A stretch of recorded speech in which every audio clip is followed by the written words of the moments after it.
za ka zauna lafiya idan kana da budurwa bahaushiya. To, ku biyo ni. Na ɗaya, kada ka taɓa tunanin cewar ma za ta kira ka a waya. Saboda idan ka yi tunanin haka, wallahi za ka mutu kana jira. Na biyu, to idan ka tura mata saƙon I love you, ka tura mata message ɗin I love you, to kar ma kai tunanin cewar za ta dawo ma da reply.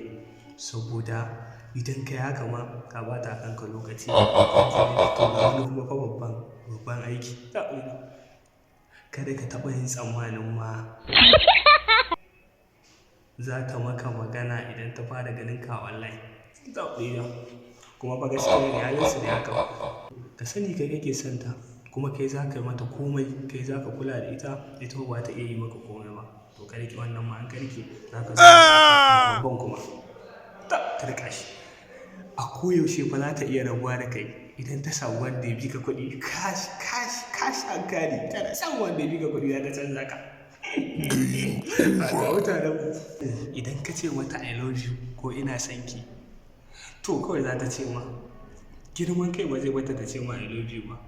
To kawai za ta ce ma, shi ne abin da za ta iya faɗawa. Mata mutanen mu. To hakika fa idan kai haka za ka zauna lafiya da budurwarka bahaushiya. Shi ne samun kwanciyar hankalinka. To kun ji da dai, inda kuma suka ji haushi 'yan mata sai aka a sake hali.